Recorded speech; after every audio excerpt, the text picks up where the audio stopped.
You are carrying a bundle of wood home through 13th century England. Most of the branches are dry, but one is green, with a pale fresh cut at the end. Your house is somewhere beyond the pasture. A royal forester steps into the path, raises one hand, and looks past you toward a deer standing quietly between the trees. The deer is protected. The branch may be treated as damage to the world built around it, and the most dangerous part is that you may not even know you have entered a royal forest. There is no fence, no warning sign. Perhaps there is not even much woodland, only an invisible legal boundary that can change what your wood, your field, your pigs, and even your dog mean. So how did medieval forest law make the king's deer more important than the need in your hands? Think about the last time you picked up a fallen branch, walked across a field, or cut back a fence line. You probably did not stop to ask whether those actions might disturb an animal owned by someone powerful. Inside a royal forest, that assumption could be the mistake. The word forest did not simply mean a dense stretch of trees. It could cover pasture, heath, farmland, roads, homes, and entire communities. What made the land a forest was the law laid over it. Around 1178, Richard Fitznigel described this as a place with rules and punishments separate from the ordinary courts, controlled by the king and officers appointed for the forest. Now widen the frame around the man carrying the wood. Behind him is a cultivated field. Cattle graze farther down the slope. Smoke rises from roofs in the distance. Nothing looks closed. Nothing looks empty. People live and work here. But familiar land is now carrying a second meaning. Cutting a young tree may be more than gathering material. Extending a field may be more than improving a farm. Moving a fence may be more than claiming a little extra pasture. Each action can be judged by what it does to the king's hunting ground. The records do not preserve the exact conversation on our path, but they preserve the system that could begin with it. The forester is not the final judge. He does not need to sentence the tenant beside the road. He only needs to notice the fresh cut, question the right behind it, and begin a trail that can outlast the encounter. Picture the objects changing hands. The branch becomes an allegation.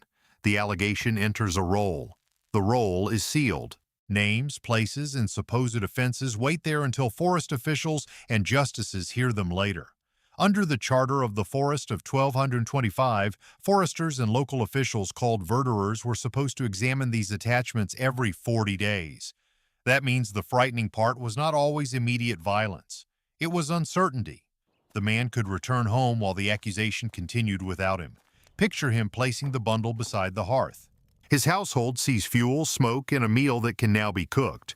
Somewhere else, an officer sees a fresh cut and a name on a roll.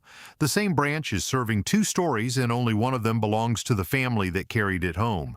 And the charter contains a smaller detail that brings the officer much closer to the household. It ordered foresters not to demand grain, oats, lambs, or pigs from local people outside controlled circumstances. That does not prove every forester was corrupt. It tells you what people feared when one arrived. Look again at the path.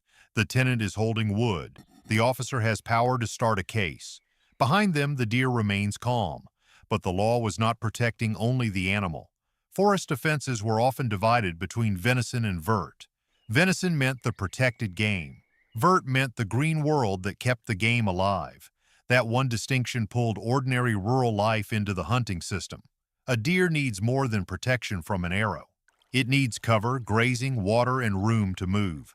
Protecting the king's animals could therefore mean controlling trees, shrubs, pasture, and the shape of the land itself. Now picture a household trying to enlarge a field. The family cuts several young trees. A fence is pushed outward. The new strip of soil could produce more grain. No deer has been touched. No hunt has taken place. Yet the change may reduce shelter or feeding ground for the king's game, and the work can be recorded as damage to the vert. This was not conservation for the public. The habitat mattered because it supported a privileged royal resource. The deer stood at the center and the law spread outward from its body, over the grass beneath it, the trees around it, and the people trying to use the same land. But here is where the simple version of the story breaks. People inside royal forests were not forbidden to touch everything. They grazed animals, gathered materials, moved along paths, and fed pigs beneath the trees. Some of them had legal rights to do exactly that.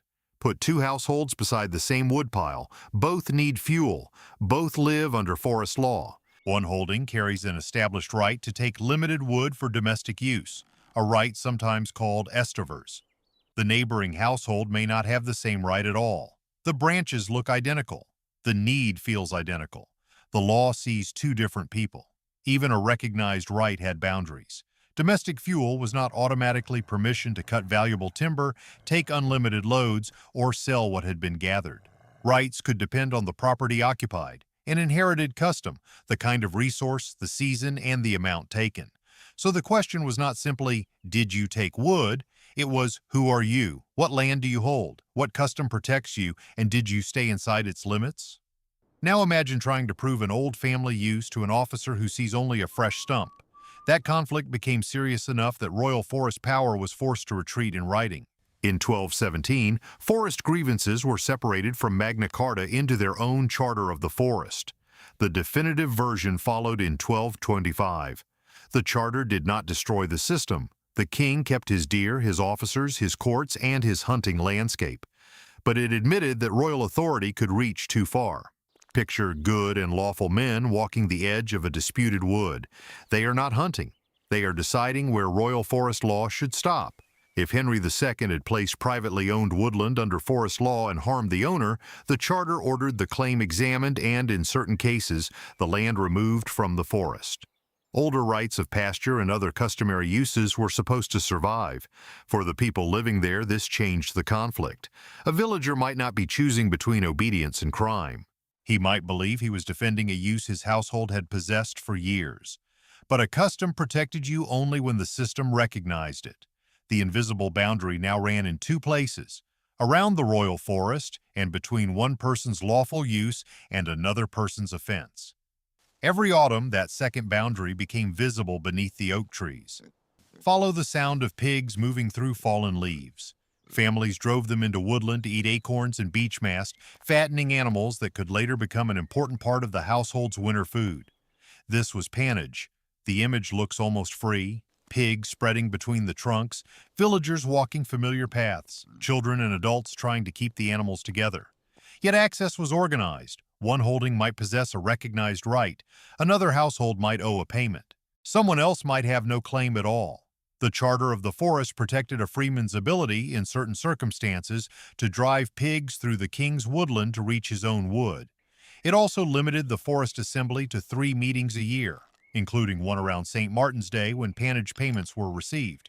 So even the Acorns had an administration. An official could watch the animals, record who owed what, and distinguish a recognized use from an unauthorized one. The same trees could help one family prepare for winter while placing another family in danger of an accusation. Stay with that contrast, because it reveals how the forest really worked. The crown did not control the countryside by removing everyone from it. It controlled the countryside by allowing different people to do different things under rights the crown could inspect, limit, or challenge. And when an alleged offense reached punishment, those differences became even sharper. The charter of the forest declared that no one should lose life or limb for killing the king's deer. At first, that sounds like a clean victory over brutality. Then the document explains what could happen instead. A convicted person who owned property was to pay a grievous fine. Someone who had nothing could be imprisoned for a year and a day. After that, release depended on finding people willing to stand as sureties. Without them, the offender could be forced to leave England. Now place 2 men before the same court. The first owns land, animals, and movable goods. He has relatives and neighbors with enough standing to support him. A heavy fine hurts him, perhaps badly, but he may return home. The second man owns almost nothing. His household depends on his labor. He cannot solve the punishment with property he does not possess, and he may not have powerful people willing to guarantee him. The written offense can be the same. The punishment enters 2 completely different lives. For one man, the court takes wealth. For the other, it can take time, work, presence in the household, and eventually his place in the kingdom. The charter tells us what authorities prescribed, not how every individual case ended. But the structure is unmistakable. Poverty did not protect someone from a financial penalty. It could transform that penalty into confinement. Forest law therefore turned more than animals and trees into instruments of royal power. Wealth, reputation, property, and social connections could become forms of protection too. Yet even severe rules did not make the deer untouchable. Follow the hounds into the forest at dusk. The surviving court rolls contain many hundreds of short accounts from the 13th and 14th centuries. They describe people entering the forest, hunting in groups, moving through particular places, and carrying animals away. The accused were not drawn from one social type. Local villagers and servants appear. So do craftsmen, parish clergy, monks, knights, barons, and bishops. Very occasionally, women appear as well. That destroys the easiest explanation. Not every person who crossed forest law was a starving villager taking meat to survive. For some, venison may have meant food or value. For others, the hunt could offer company, excitement, status, or the pleasure of taking an animal reserved for someone more powerful. The records often show who hunted together and where they went. They do not always tell us exactly why.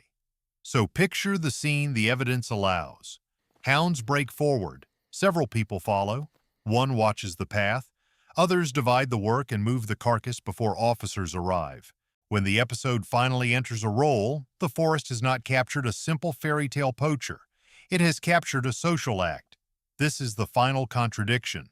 Forest law could reshape fields, fences, woodland, punishments, and daily rights. It could put a tenant's name inside a roll and make poverty part of the sentence. But it could not make the landscape belong only to the crown. People continued to live there. They drove animals beneath the trees.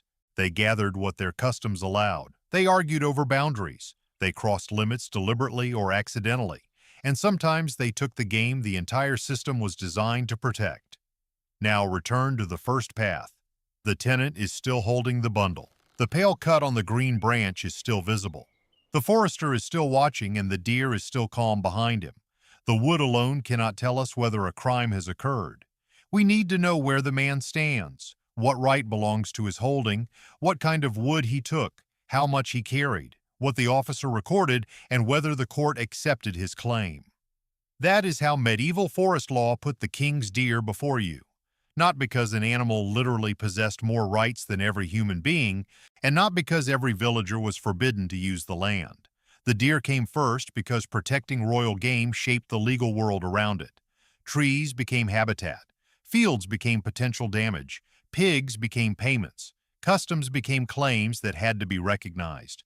Poverty became part of the punishment. The most dangerous thing in the medieval forest was not always an animal, an outlaw, or something waiting in the dark. It was the line no one could see, until an officer told you that you had crossed it.